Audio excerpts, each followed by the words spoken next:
Hi and welcome back. It's me, Antonia, again.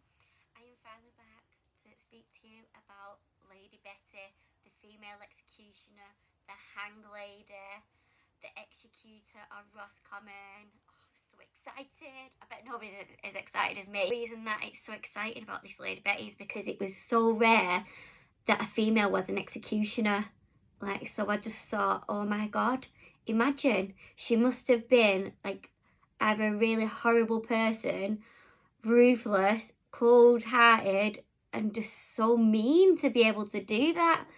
And the fact that she had children and she was once married as well just blew my mind. It was Elizabeth Sugrue, also known as Liz Sugrue, like I said, also known as Lady Betty, known as the Irish executioner, Lady Betty of Roscommon. And I'm sure there's a lot more names that she's called, and I bet if I digged and digged, there'd be actually be songs that children possibly sung about her. She was actually born in between the 1740s and the 1750s. There's no specified date, and she died in the 1800s. After the death of her husband, she was actually evicted from the farm that they lived on. She had no money. They were left with nothing, so they decided to get on a journey, walk all the way to Roscommon. So during this journey, there was Elizabeth and her two sons, and unfortunately and very sadly, her youngest son died on the journey, probably from starvation and exposition. What's that word? Exposition. You know what I mean?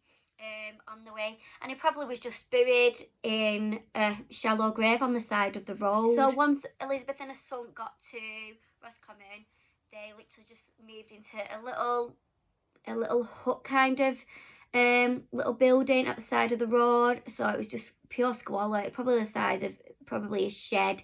Just so tiny, squashed. His mum had a really bad temperature. Bad temper, was really violent with him.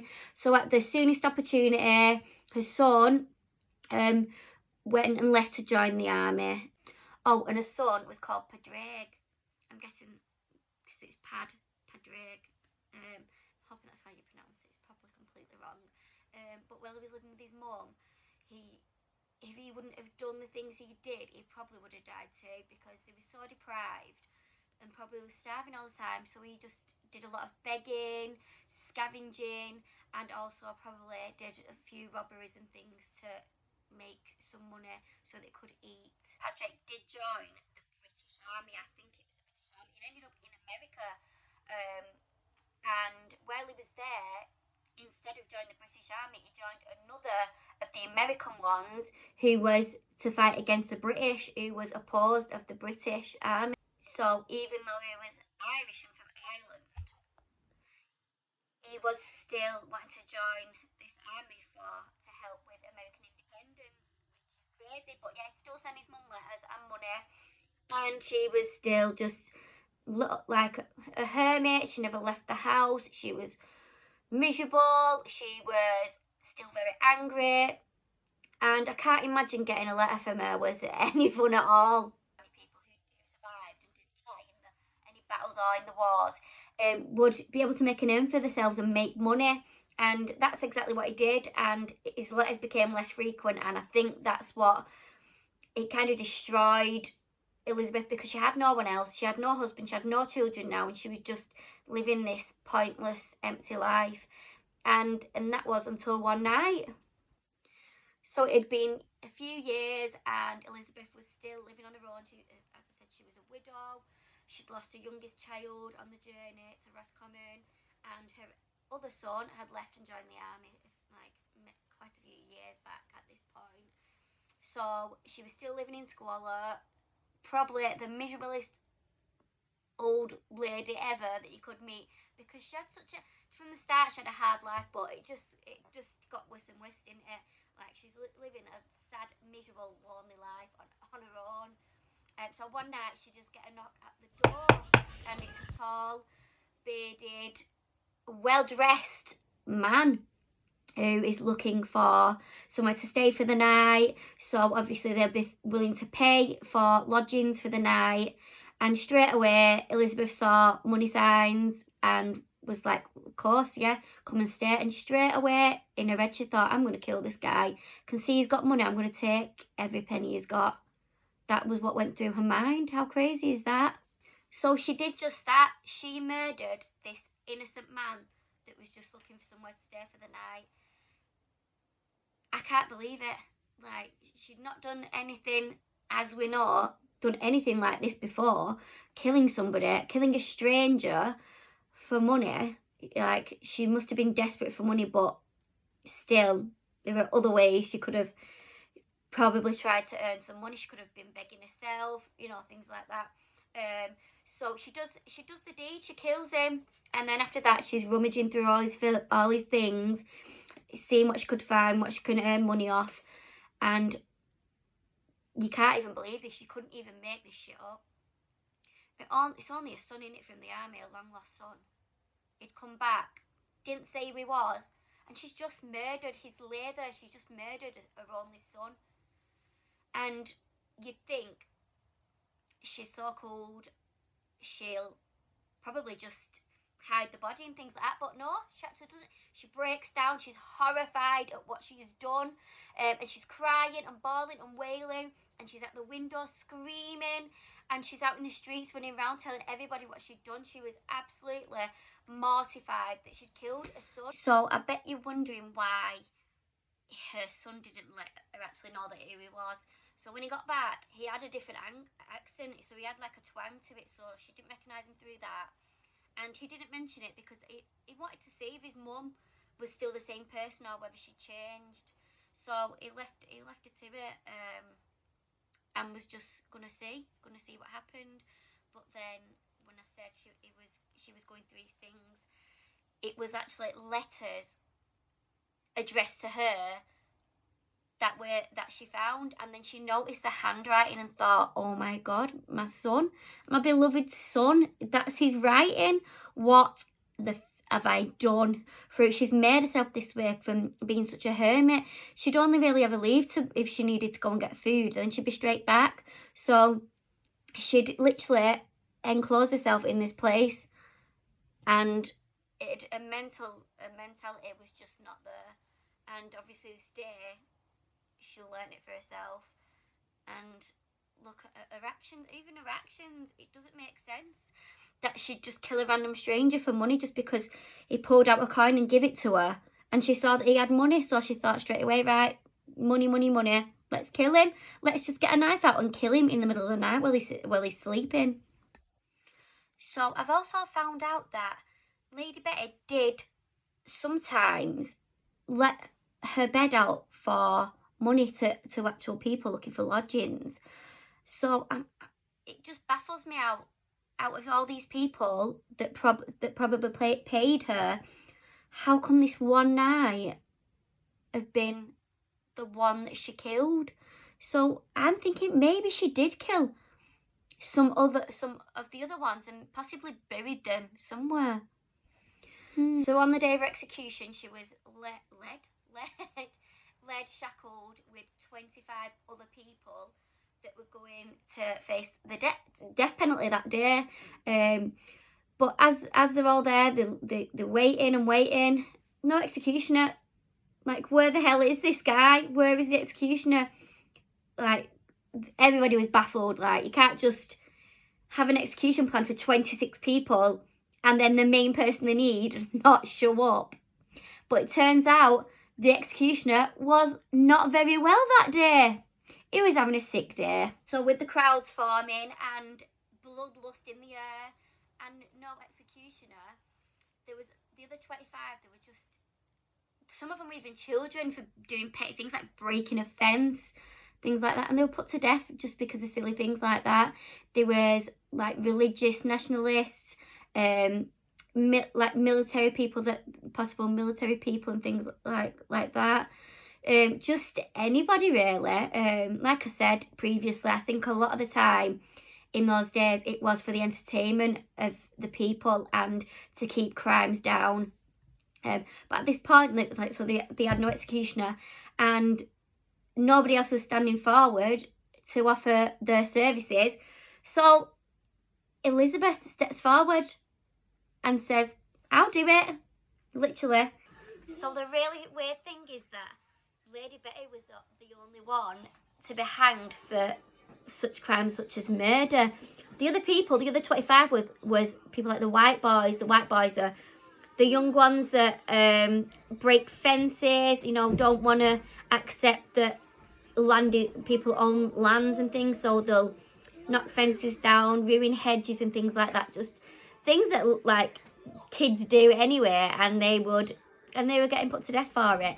And there was also sheep thieves, like people that steal the thieves, and cattle rustling, which is just basically stealing cattle, probably to eat, because a lot of them would have been quite hungry, and you know, poverty was rife back then. So yes, she stepped forward, volunteered for the duty, and they had no choice but to accept. Due to the big crowds, the job had to be done. There was no way out of it. So Lady Betty then is at the gallows. Everyone's lined up ready. She pulls the ball, and they all drop in the gallows and are executed by this lady that was on death row. Well, not death row, like due to be put to death that day with them. And she's the one who literally pulled the trigger. Then things got even better for Lady Betty. The actual executioner, who had been ill that day, succumbed to his illness and actually passed away. So who else better than to pass it on to?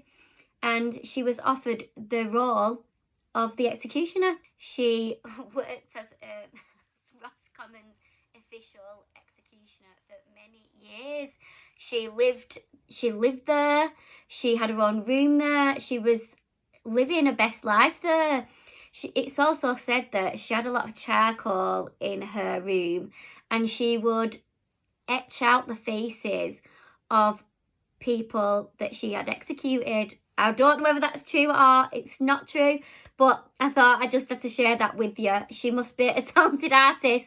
Even though she was still confined as like in jail, she did have a lot of other things. She had her own garden that she could do her gardening in. Like I said, she had her own charcoal to do drawings. She was able to wallpaper her room, things like that. So in them days, being in prison for life, she had it good. When she did the hanging, she was always just so detached. She just had this same expression, just such a glum look all the time. And it like the audience loved it. They ate that shit up. They loved that it was a woman as well. It was like such a change. So the way they had it in them days, they would have, where they'd stand, they'd hang, they'd open a trap door and they would drop down. If this was the gallows, this is what they used to use in Ireland, in that town, to do the deaths. And the crowd would get full view, no obstruction. They would get the full view of every little bit of it. Nothing was withheld. So yeah, that's how the people liked it, and that's how the government kept things running smoothly. She would help with the flogging of the prisoners. Like, she was so enthusiastic when she was doing it, and that's what also put people feared her with the name. As soon as they heard the name Lady Betty, it put fear in the hearts and the souls. Imagine people fearing you. The power she must have felt as well. Although she never shown signs of it, you could tell she must have felt so powerful. Especially killing like men and other people. Despite everyone in Roscommon seeing her as the villain and the lady from hell, she was recognised for being a great help to society, and she was actually forgiven for her crimes eventually, but she still did carry on living in the confinement of the prison. Even though she was forgiven, she did actually stay in the jail, like I said, but it wasn't for it was only for her own protection. Like, they didn't want her going out there and being at risk from the other people. They wanted to keep her safe. She was, you know, they idolised her. Some of them who actually worked there idolised her and was like, they really appreciated her, and I think she felt that. She was getting a salary, she got a roof over her head, So in the end, she did drag herself out of poverty, and she did live an. But in 1798, it had gone rather quiet on the hanging front, so Lady Betty did semi-retire, and the sheriff was happy for her to do that. Then in 1802, that was when Lady Betty was actually forgiven, and her death sentence was overturned, and she was pretty much, if she wanted to be, a free woman, but obviously she was semi-retired, so she still lived in the vicinity of the prison. And then she unfortunately died, well, not unfortunately, but she died in 1807, and as per the sheriff's